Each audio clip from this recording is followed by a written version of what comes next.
Hi, I'm Bill Holley from WBYW-FM. And I'm Dan Salas, and we're here to present Video Soundtrack Show.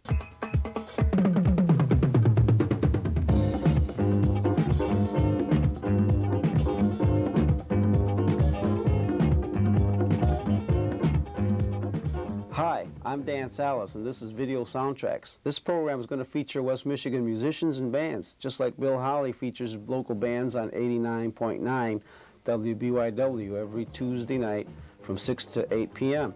Here we're going to present and showcase bands. Why? So that you at home can see and hear all these bands we have in West Michigan. So sit back, relax, and tune in to Video Soundtracks right now. Call the feedback line, Billy Holly, to hear the best in the area local bands at WBYW Tuesday nights, 6 to 8 p.m. The number is 453-3711. That's 453-3711.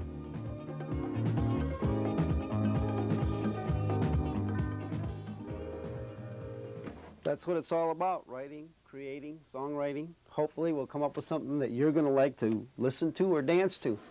That's what it's all about. Right now, I'd like to feature our band, Beta. We're from Grand Rapids, and we're a four-piece. We got my cousin, Jesse Marino, out playing drums and singing lead vocals. Got Junior Ortiz, Jose Ortiz, that's what he likes to be called. And he plays guitar and lead vocals. And then we got his brother, Ed Ortiz, on bass guitar and lead vocals. Myself on the keyboards. And guitar and lead vocals. So we all sing, we all do backup. We enjoy doing it. And we're going to feature a song right now that Jesse and I wrote. It's called Far Away.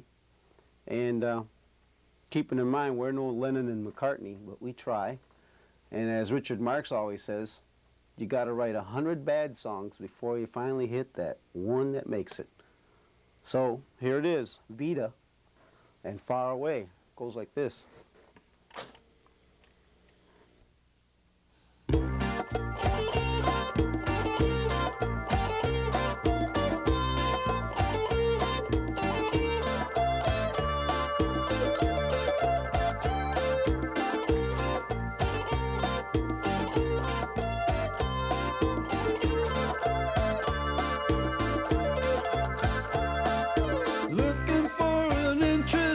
Searching for a clue, looking for experience. I need something new. So many smiles, mile after mile, looking for something, not for just a while. Looking for an interest, searching for a clue, looking for experience. I need something new. So many smiles, mile after mile, looking for something, not for just a while. But she's so far away, so far away from me. She's so far away, so far away from me. I must be strong, I won't be wrong, I will be true to you. She's so far away, so far away from me. She's just so far away, so far away from me. Candy kisses, hungry eyes, willing looks, there's no disguise. I've got a yearning, burning inside, not for one night, for permanent life.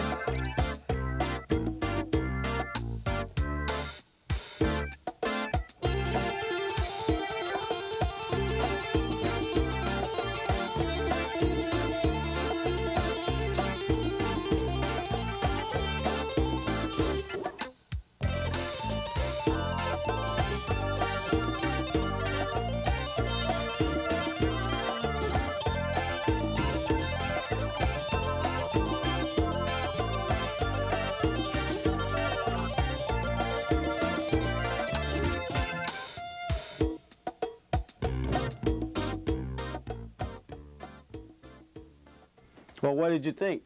Kind of far away from being a hit, huh? Well, Jesse, we better start writing number 101. Coming up next, we got another West Michigan musician here, keyboard player, excellent keyboard player. He's been in various bands, been around quite a while, and now he's doing a solo thing, writing and performing his own music, doing it in the church. Here's Grand Rapids' own Rick Sears. But the excitement and pleasure of being a musician, playing my keyboard, the enjoyment of performing music will always be there. And there has to be another way to fulfill such a given talent in today's day. And like I say, as I grow older, I don't have a family and never married, so I'm concerned with the youth and where the kids are going, what they're doing. So I began to write my own type of music with life lyrics with gearing to life situations and what can happen, what has happened, what will happen, and that kind of thing, and began gearing a lot of my originals that I've written towards youth and towards life situations, and now performing them locally and in a local church here. And I write a lot of Christian contemporary music. Yeah, my current music project I'm working on, I've done right here in my own home. There's a song from this. It's called "It's So Nice to Be With You."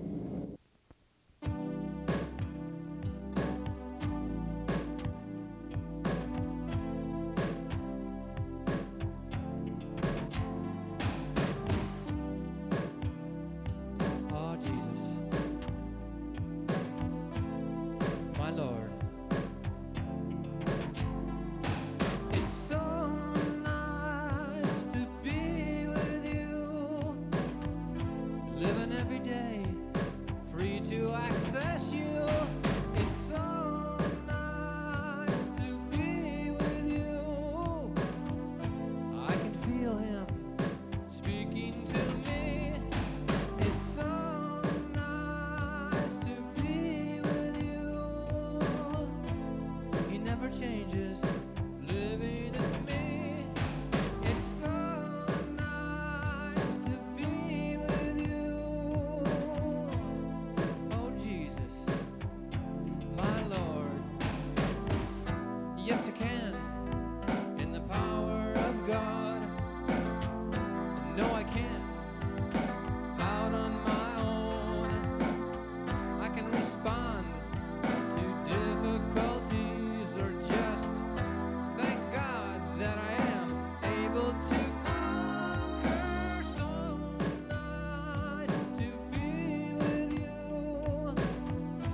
Faith assures me of my victory. I'm so glad to be with you. Before the battle has even begun. Yes, I can, in the power of God. No, I can't, out on my own.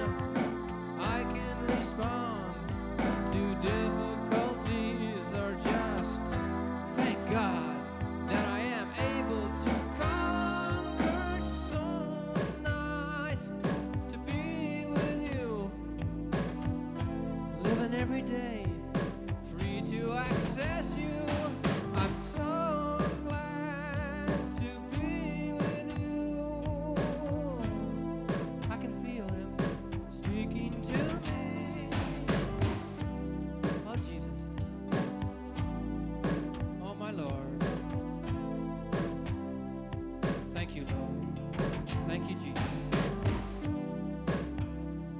Oh, my Lord. Thank you, Jesus. Praise your name. And every day. Oh, Jesus. Thanks, Rick. That's a nice tune. Someone's guiding his talents. Must be the promoter of that God-given talent. Next, from the southwest of Grand Rapids, we got a four-piece band, which means if you have one of the members, you got a quarter of the band. Maybe that's how they got their name. Here's the quarter band. So what do you think about local bands in West Michigan? There's some good ones and bad ones. Unfortunately, a lot of the bad ones have got all the work. What do you attribute that to? What do you think? No money. They work for $160 a night, $150 a night for 5 people, 4 or 5 people. That's not a lot of money. Sometimes you got to do that, I guess. We try not to, but sometimes it's unavoidable. You blame that on the bartender or the bar owners because they don't want to spend it. Well, you know, it's really hard to say, but I'm sure part of it is that way, but they got a lot of expenses to meet too, but it doesn't help us any, you know. So there's got to be a point where we can make more money because the beer prices always go up. That's right. You're not always appreciated. Sometimes you are. You can usually tell on the first set. You usually try to play a lot of your more complicated pieces, you know, something that really shows what you can do. You try to do those on your first set so that you can see if the people appreciate it. And a lot of times they do, though. I don't know, at least for us, I've noticed that they do. But now when you get to the third or fourth set, they couldn't care less who's up there playing by that time. But really, if you really want them to show the appreciation, you almost need to do it, you know, at the start of the night. And that's really about the best way to do it anyway.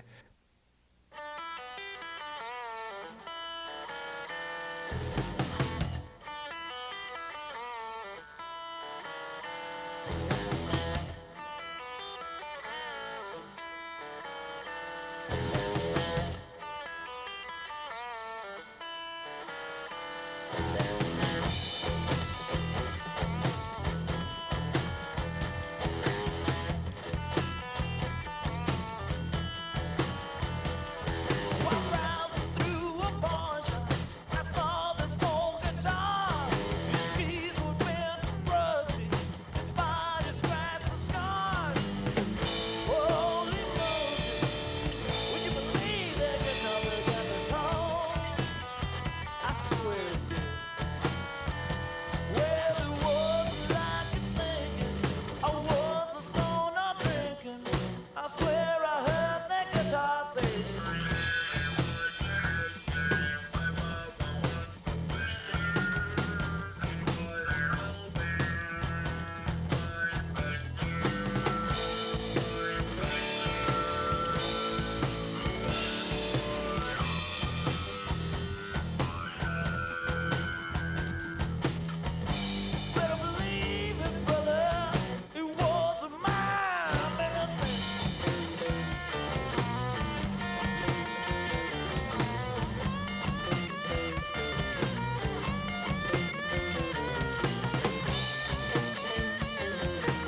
Hey, you guys ought to release that as a single.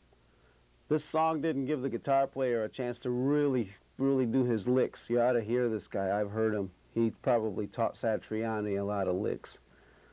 3 of those guys are brothers. Can you guess which 3? Well, moving right along, we're going to go visit a distant friend, Midnight Rider. Well, we're working real heavily in the club circuit around Grand Rapids. Whenever we can, we try to do a concert here and there. We did the Special Olympics last year, opened for the Oak Ridge Boys and Nitty Gritty Dirt Band at DeVos Hall. Possibly we're going to be doing some more concert out at Colby-Eastbrook in the near future. Have some things coming up as far as that's concerned. Well, we've been together since '84. The name's been out there since 1984. I think that longevity has a lot to do with it. Of course, the longer a band's together, if a band's together a year, usually they're considered a good band because it's hard to keep a band together for a long time. You know, it's not a real easy business. We try to keep writing new material and learning new songs and going into the studio and keeping active as far as our current repertoire and our writing's concerned. Don't you think there's a little? Don't you think there should be more support for local bands like yourselves, especially you guys are in the studio recording new material, original material, songwriting, and once you have that recorded, you have a master. What could Grand Rapids do to promote that? And you see WCZ Radio here in town, Ed Buchanan, program director, has been real supportive of local talent. We've got a lot of support from CUZ as far as airplay. They've been real supportive of us as far as country. I used to play in rock and roll bands, and that's a different story. It's really hard to break into a country or a rock and roll station or a top 40 for some reason. Country seems to be more down to earth and open to new ideas and new artists. I think there, as you can see in the Nashville scene right now, there's probably more new artists breaking. Like Garth Brooks, he's got the #1 pop album. It's been on the charts for like 10 weeks or something like that. And he's also got the #10 on the pop chart in Billboard magazine. So, country, a lot of new artists are being introduced into country music, and it seems to be more open to. Well, the biggest thing is that you got to put something together and you got to stick with it, and find personalities that work together and set some goals and work at it, and try to get as good as you can as quick as you can. There's not a lot of places to play, but the people that stand out are the ones that are going to get noticed. And some of the ways you can do that, just try to be as professional as you can in everything you do, related to the business. When you set up, when you tear down, in your performance, and the way you handle yourself with the audience and club owners. That's what it's all about. It doesn't matter what level you're at, whether you're a major star, whether you're, still playing clubs like we are. See the same people on the way down that you meet on the way up, and you got to treat everybody right, and you just have to conduct yourself like a professional and give something people to remember about you that's good, and that they will think well of you.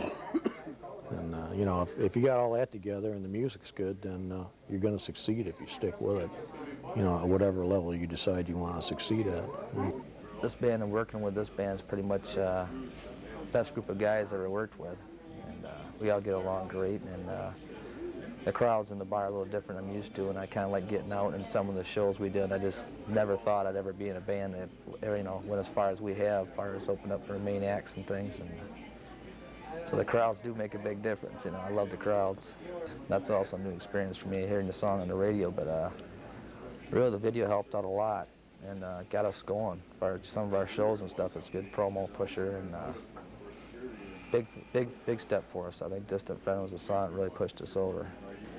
Well, I'd like to see us go, you know, full time if possible, and start, you know, doing some touring, or, you know, whether it's opening up for some other major acts, or, you know, hopefully becoming, you know, a big act ourselves. We just have to keep pushing on, and I'm gonna hang in there as long as we, you know, as long as it's going good.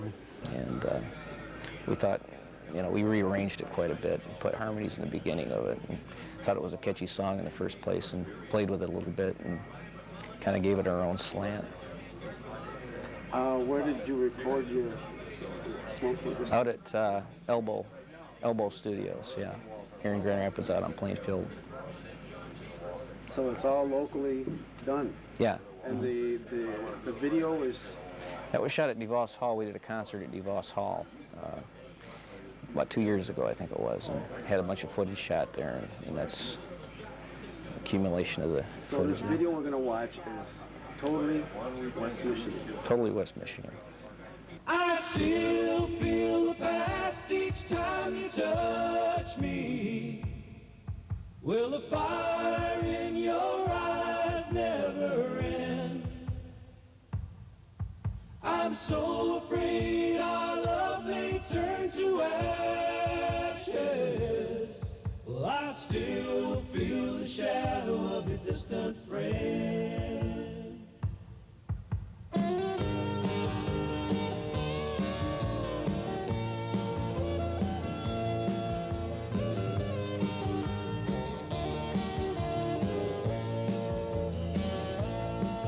Like a muddy river running wild and deep, you got a flame in memory that keeps burning me.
Well, you know, we started our band as a lark. There were two of us. Both of us were reporters at that time for the Louisville Times, and we discovered we played guitars. I didn't play very well. He played quite well. He was a musician. And we started playing and figuring out songs, and it was just enormous fun, a good time. And then another reporter decided to be our agent. In fact, he showed up that first night. He got us a job the first day, and he showed up that night with his shirt unbuttoned down to his navel and had chains on and everything, playing the part of an agent. And it was really great fun. All of our friends came, and well, as time went by, years went by, we got more serious, and we added people to the band, and suddenly, instead of just the two of us plunking on a guitar, we had 5 people, and we had jobs to get and jobs to fulfill, and we started arguing about which direction we were headed. Should we be more country? Should we be more popular music? Should we be contemporary? Should we work in jazz? And it really got to be frustrating, and I couldn't really be the musical leader because I wasn't capable. I had to memorize every song we did. So the dissension started, and we had one guy that started playing chords. I knew when I sang that something was wrong, but I'd say, is anybody playing a weird chord in that? We didn't do that before, and and nobody ever answered. And so one night we were playing the Hyatt Regency in Louisville on the mezzanine. It was a good job, and a friend of mine came by, and it was the first time he'd ever heard us play. And he was sitting out in the audience, and I saw him there. We took a break, and we had just gone, in fact, through one of those songs where I thought the thing sounded funny, and I was getting frustrated. I mean, hey, you go to work in the morning at 8 o'clock, and you get off at, say, 6. Then you go to work at your nighttime job at 9. You get off at 2:30, and all of a sudden you realize you have no life. You're getting tired. You're walking around like a zombie, and that's the state of mind I was in on this point. So anyway, I went to have a beer with my friend, and I said, what do you think? And he said, you're pretty good. You're a lot better than I thought. But who does that guy playing the guitar over there play with, that blonde-headed guy? And I said, what do you mean? He plays with us. And he said, no, he doesn't. And that was it. That night I said to my friend who I started it with, I said, you know, we said, if this stops being fun, we quit. We'd break it up. I said, Pat, it's no longer fun for me. And I quit. And he didn't speak to me for a year.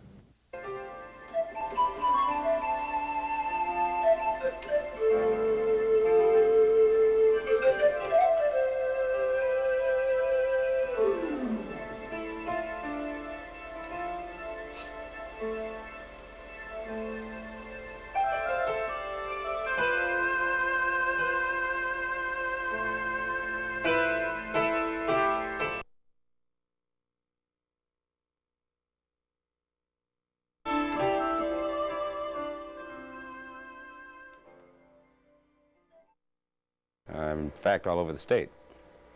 One of the neat things were the exposure, getting out there, being able to attract a lot of people to something you do and you do well.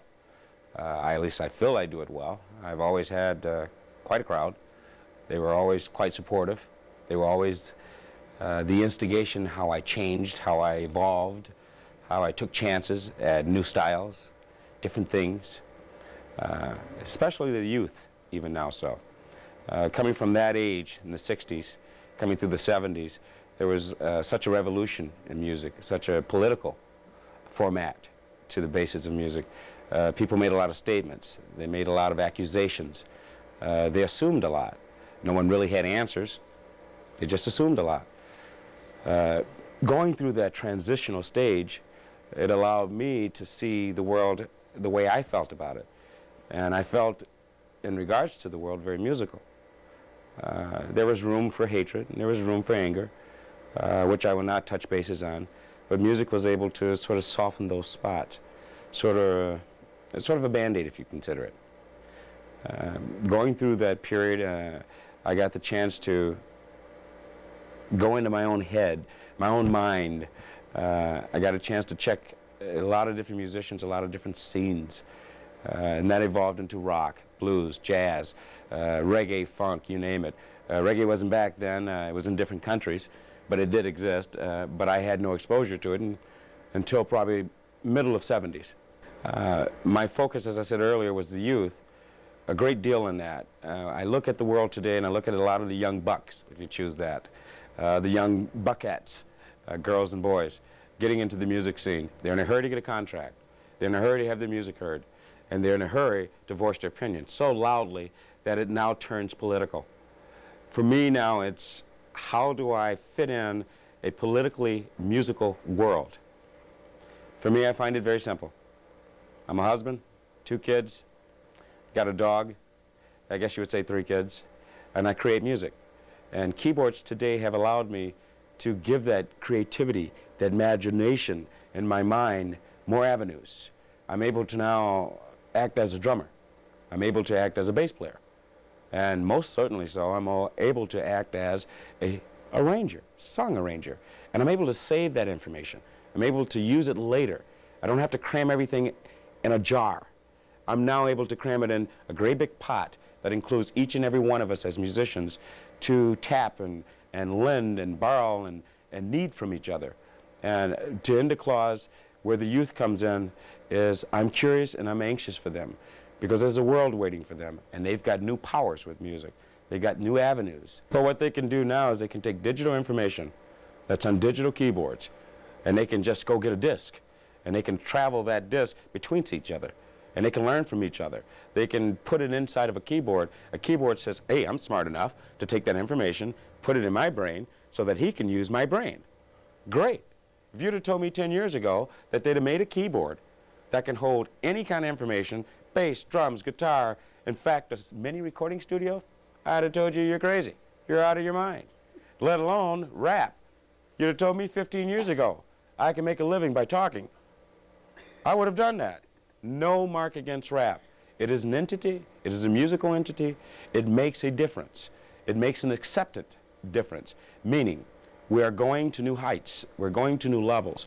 We're taking music sort of out of its parameter, so to speak, but yet is still musical. Again, back to the youth, they offer that knowledge. Me as an adult, as a parent, as a musician, as a creator, I need that food. That is important to me, and it's important to us as a whole. But no bones about it, music is a healing force of the universe, and that lies in our youth.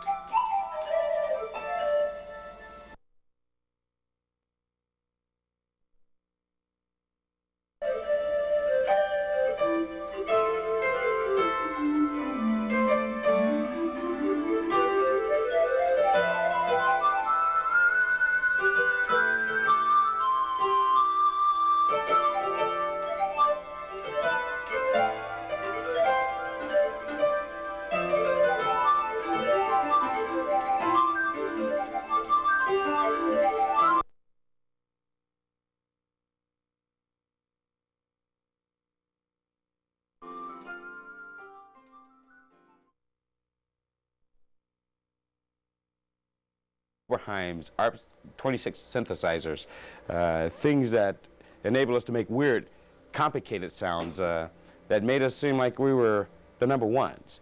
But we begin to define that. Musicians had more needs. They had needs to have that sound be more singled out, have that sound be more of a solo instrument, have that sound not to drift off and drift in. Most of the keyboard players know what I'm talking about. We're talking oscillators that wouldn't stay in sync. What a musician is able to do now is to dupe his music or his information via keyboard or some digital aspect, quote unquote, leaving it in safety where it's saved. Information is harbored, so to speak, and they use it for later. The whole premise of that is to get the ideas down, hopefully package it, present it to someone that is in publishing or productions that can advise them legally so that they know the routes and the roads and the doors to knock on. The support system in Grand Rapids is a little bit shy of that. And the only reason why it is one, the basis of our little town, quote unquote, Grand Rapids, home Grand Rapids, the perfect place to grow children, the perfect place to grow a family. Musically speaking, it's difficult because you can't rattle too many bones. You can't shake up anyone in content of, hey, I'm aggressive, listen to me. Doesn't work. We have to go through the ladder process. And that ladder process is missing a few of the steps, i.e. massive production companies, i.e.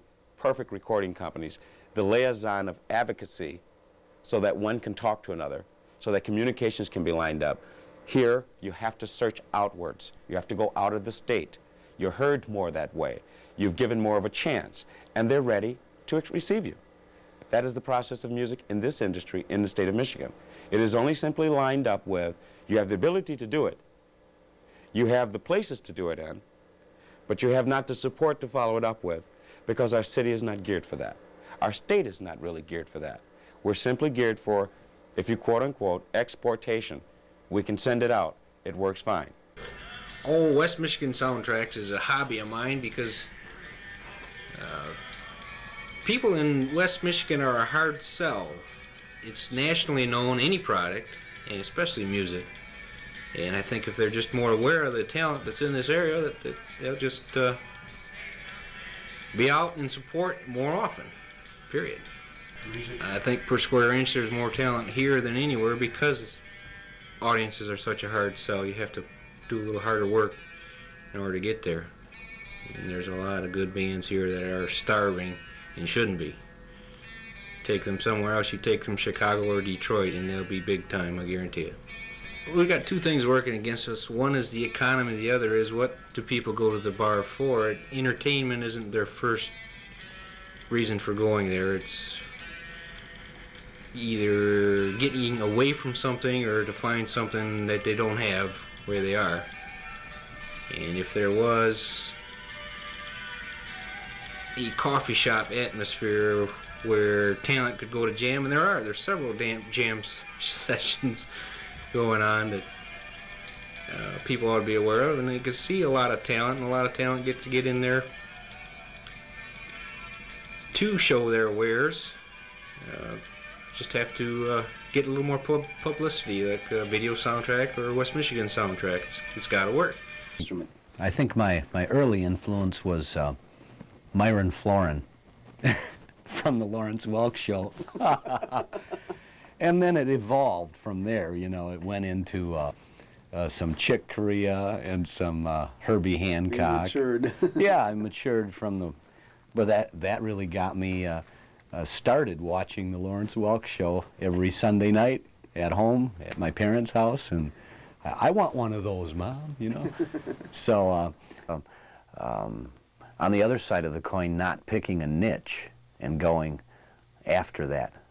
You know, we really were undeclared as far as what our musical niche was, and probably undercapitalized. Those were the main things. It would have been helpful to have some original material. I think that always helps, and more promo. We did pretty good with the salesmanship, but the promotion was a little bit lacking. Here's a video from the Discovery Band, a tune called The Edge of a Broken Heart. Four-piece band. We had this video put together at the Vita Production Studios for a demo tape. This was done about a year ago. The band has since broke up, but we tried to incorporate some of those visual effects that you might see on MTV so we could sell the bar owners on our band. Hi, my name's Dave. I always wanted to be in a band when I grow up. Yes, the Discovery Band has been a marvelous social and musical experience. This is the first song in the video. Book our band. 1, 2, 3, 4.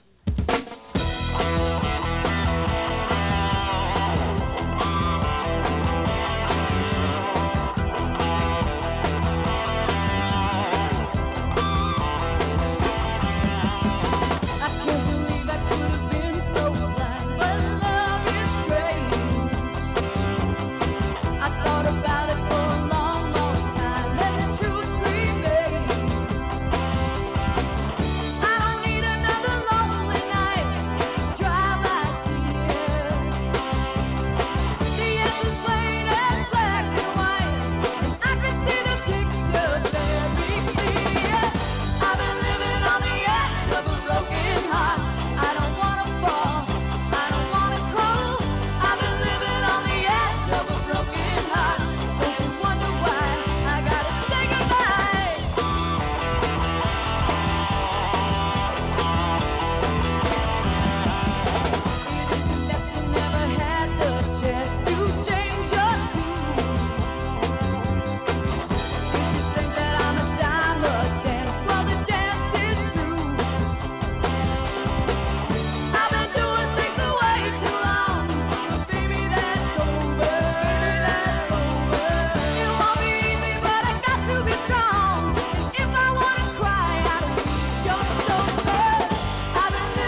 Edge of a Broken Heart, Discovery. Kind of heartbreaking they broke up. I'd like to remind everyone, we'd like to hear from you. Let us know what you think of the show or whatever your thoughts are, whatever. Call Bill Holly on Tuesday nights from 6 to 8 p.m. on his West Michigan Soundtrack show, where he features these bands and more. He has more airtime, and you can hear more of these great bands all over West Michigan. And you can call him at 453-3711. 453-3711. Call him. Let him know what you think. Coming up next, we're going to be talking to a perfectionist percussionist, Mr. Nick Stubbs.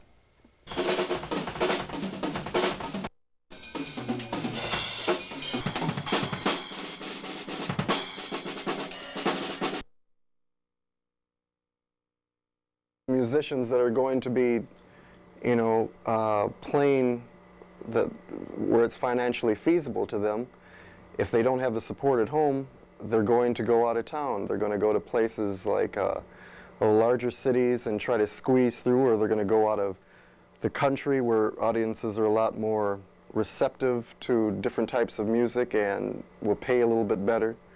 And then you find yourself wondering, why should I stay in a town that isn't going to support the musicians, you know, and it's really frustrating. I think that Grand Rapids has a lot of talent.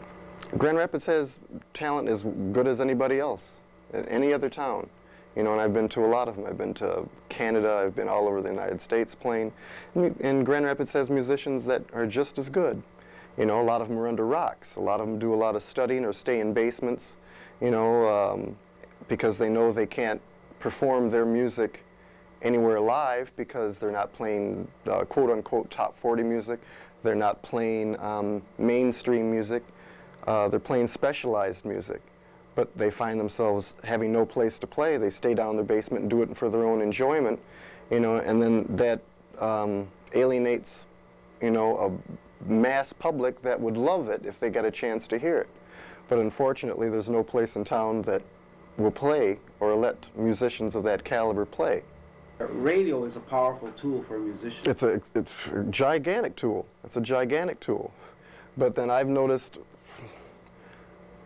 through the 80s and the beginning of the 90s, even though I hope for a resurgence, it's still a business to them. You know, and I can see their point to some extent that they have to, you know, pay their staff their salaries and stuff like that, but at the same time, the media, especially radio, is a learning tool. And to be able to subject music to the masses, to thousands upon thousands of people, you know, there's so much music that doesn't get played, you know, that is just infinitely better than the stuff that is being played. You know that. Yeah, a scenario, make us a scenario. You go to the library, the librarian takes you, say, these are the top 10 books. Forget the rest of the shelves, thousands and thousands. Exactly, exactly. Of wonderful writers, wonderful artists that never get their paintings in a gallery. You know, it's just, there's so much in abundance that if radio would take its time, and it did in the early 70s, and I think you know the station that I'm talking about, that would be adventuresome to say, hey, audience, here's something you should hear. Here's something that is great, you know. I mean, it wasn't played 20 times a day or 30 times a day like a lot of songs that we hear are, you know, and we don't have to mention names, but at the same time, all of a sudden, that's how I built my library. You know, I found myself going to record stores and looking for groups that I had never heard of because I wanted something that was a little bit different. I wanted something, you know, to excite me, not something that I hear, you know, 10,000 times a day. And 99% of the time, even when you heard something on radio, you might buy the album and find out that the commercial cut they were playing was probably the worst song on the album. That was another big beef of mine. You know, why play one song or just two songs off the radio, off this person's album? You know, why don't you try something that's a little bit more esoteric, something that the artist would like, you know, to be played instead of his hit, because of course he doesn't have any say in that. He's saying, here's my record. Well, we'll decide what's going to be, you know, pushed, quote unquote. You know, there's too many artists that should be pushed that aren't. The best example I can think of lately is Bonnie Raitt at last year's Grammys. The woman has been doing wonderful work, the same work that, you know, she's done and got all these accolades for, but it took her 20 years to get it, for people, you know, to finally hear it through word of mouth. Hey, listen to this album, you know, and it wasn't so much, I think, of a big push as the fact that she has been playing the same consistent type of material all these years and finally said, hey, listen, this woman deserves it. And she got all these awards. Recession has done a really bad thing to the arts in general for the last 10 years. But a good portion of that blame has to go to the populace, the people that are in this city. You know, they don't have to go to those places. You know, I can't imagine going to a place where all there are TV screens playing videos of top 10 singles that you hear 10, 15, 30 times a day and drink. I mean, go home, get a 12-pack and turn on MTV. It's the same thing, you know. If people were to just band together and say, hey, listen, go to the manager. We want some real music. You know, there's plenty of talent in this town. There's plenty of talent in the West Michigan area alone to support every bar. Every bar. But it's up to them too. They have to knock on those managers' doors and say, hey, listen, okay, put $1 more on the cover charge. Add a quarter more to the drinks. But, you know, get us away from this video. Madness. Yeah, video madness, exactly. MTV has fallen into the same trap as the radio. They've turned it into a business. When MTV was in its infancy, you saw a lot more variety. I have to admit that for a while, minorities, black bands, Hispanic bands did not get a shot, and the revolution had to come through for that. And that is happening. But at the same time, you find yourself, you find yourself looking for a market. All right, that's what MTV is. I mean, they're looking for 12-year-olds to 16-year-olds, you know, and they know that these people are going to run out and pay for these CDs. They're going to go out and buy the fashions that they're dictating. They're going to watch these, you know, mindless game shows that they're putting on. I mean, I don't even watch it anymore. I mean, it's not worth it. It's because it's not in tune to me. You know, a person that's in their 30s, you know, has nothing to do with MTV, and MTV has nothing to offer them. An occasional live showing of a band, all well and good. But besides that, I mean, their entire philosophy, you know, just alienates me. But then I can understand that. That's business. It's back to business, you know. And unfortunately, when you take the art out of the business, you come up with that really thin layer of asinine crap that's going to come out. And if you push it down people's throats long enough, they're going to like it. We, who were growing up in the 60s, learned, it was like the old adage, paying your dues. You can have Fairlight computers, $50,000 computers and sequencers. If you haven't paid your dues, if you haven't busted your chops, you know, with those 45s, those computers aren't going to do anything. They're going to sound nice, but a person who knows music or a person that delves into it after a while is going to see through it. You still have to master your craft. You still have to master your instrument, whether it be drums, bass, guitar, keyboards, guitar, trumpet, saxophone, violin, viola, anything. You don't master it, you don't get it down to the best of your ability and play from your soul, these things aren't going to do a thing for you. These are really nice writing tools. I mean, I'd love to have one if I had the money, you know.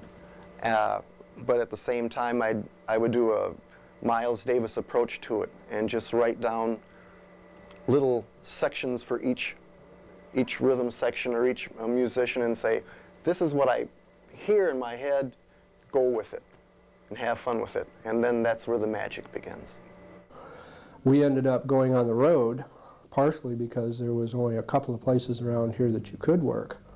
And so we ended up traveling actually over 13,000 miles in a period of 6 months, traveling a 5-state area just doing the road thing, you know, which was interesting. It was a good time, but kind of hard.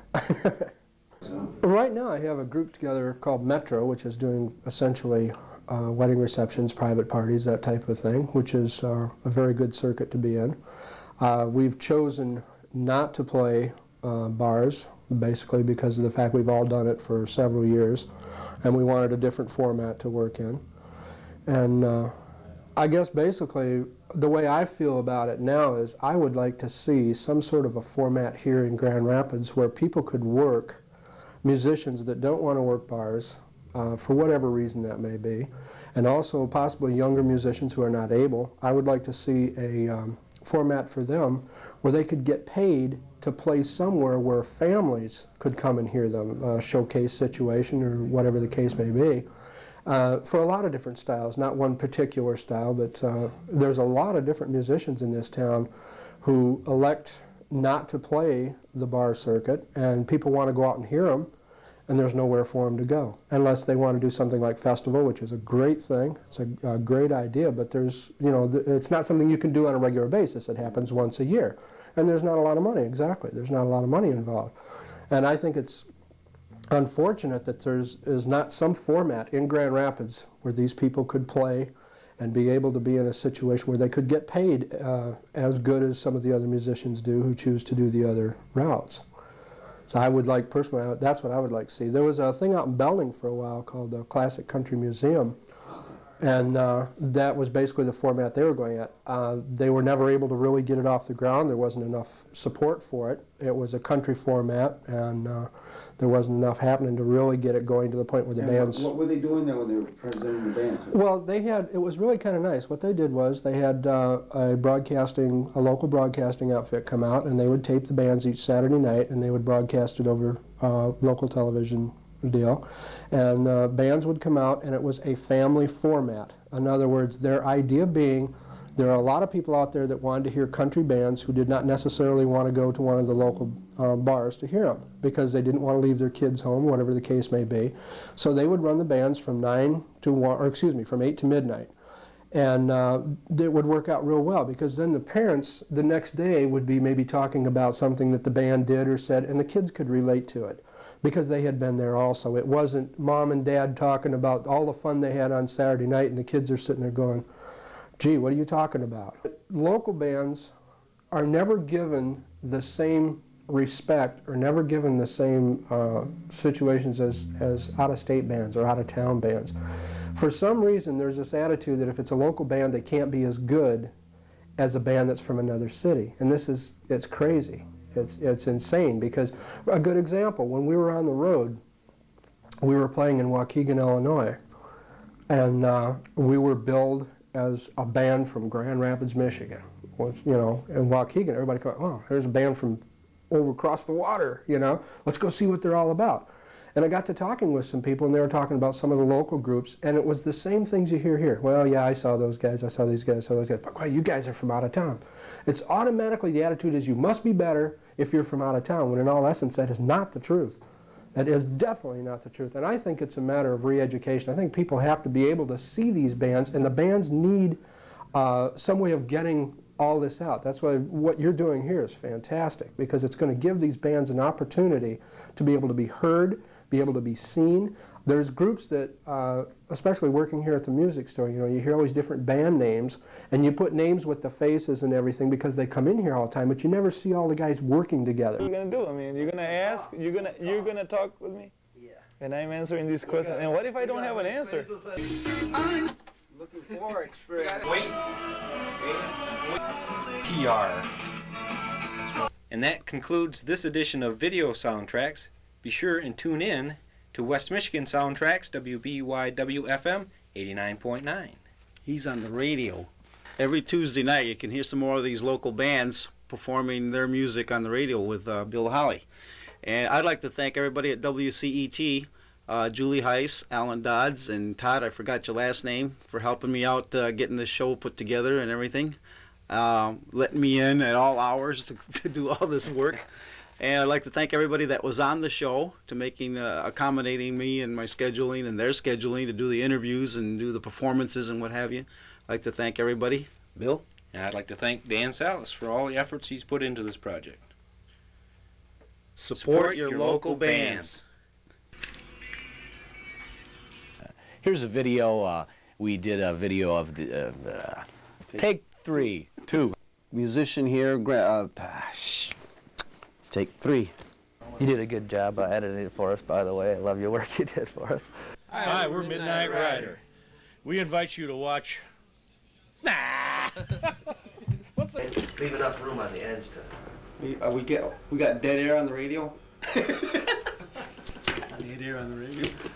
It's like having black on TV. Yeah. Hi, I'm Randy McLaughlin. I wanted to remind you to watch.